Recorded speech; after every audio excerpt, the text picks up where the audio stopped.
Welcome to the Explainer. You know that feeling when you land on a website and it's just chaos? It feels overwhelming, right?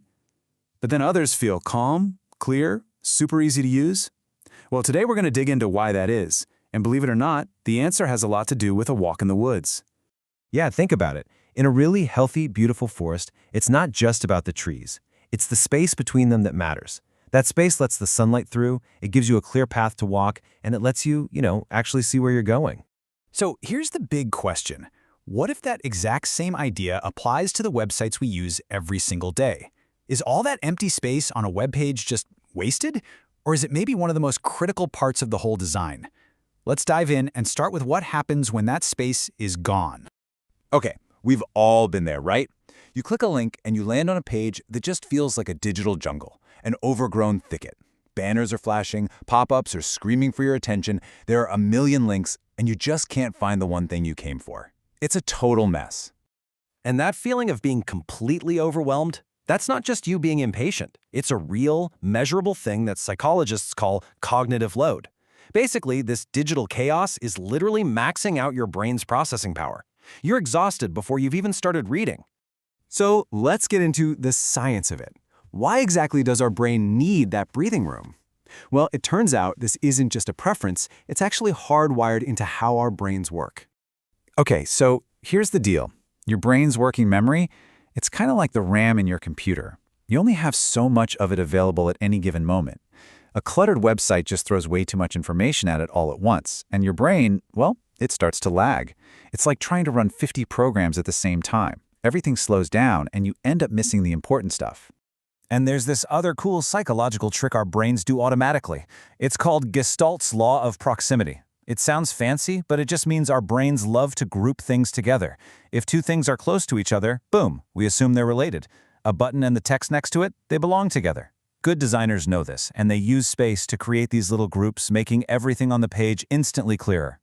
All right, so if the problem is this overgrown thicket causing all this cognitive load, how do we fix it? Well, designers have a secret weapon. It's the gardener's tool for the digital forest, and it's called negative space. Now, a lot of people call this white space, but that's not quite right. It's a bit of a misnomer, really. It doesn't have to be white at all. It could be blue, it could be a blurry photo, it could be a texture. Negative space is simply any unmarked area. It's the breathing room between things. And what's really cool is that this works on two different levels. First, you've got macro space. This is the big stuff, the large gaps between the main sections of a page, like between columns or big images. It tells your brain, hey, this is a separate idea over here. Then you've got microspace. This is the really small stuff, like the space between lines of text or even individual letters. Getting this right is the difference between a joy to read and a total headache. Okay, so this preference for clarity and space, it goes way deeper than just making websites look nice. It's actually baked into our DNA. There's this deep evolutionary connection we have to nature, and it has a huge impact on design. Let's talk about something called prospect refuge theory. Just imagine you're an early human on the savannah. What's the ideal spot? It's probably somewhere you can see really far out into the open. That's the prospect. But from a place where you feel safe and hidden, like behind some rocks, that's the refuge. We are hardwired to love this feeling. So how does this apply to a website? Well, the prospect is the clear overall view of the page. When you first land, you can see the whole layout, and you instantly feel in control. You're not lost. And the refuge?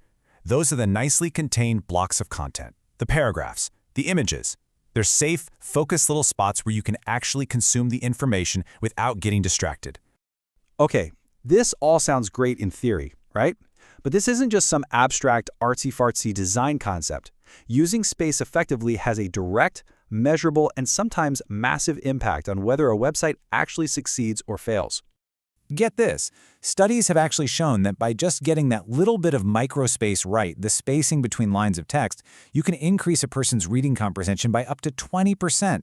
20%! That is a huge win for such a tiny change.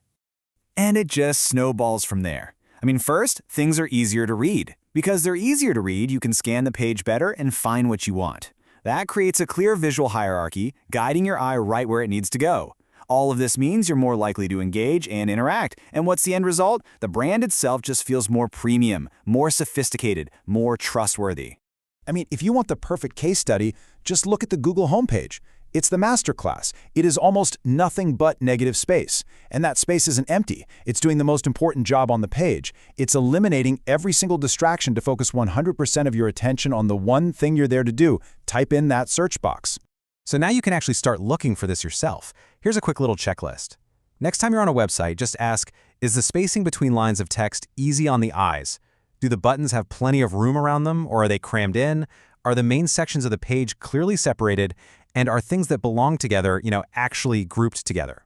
You'll start noticing this stuff everywhere. So really, the biggest thing to remember is this, that space isn't empty space. It's not a void, it's not wasted. It's like the silence between the notes in a piece of music. It's what gives everything else meaning.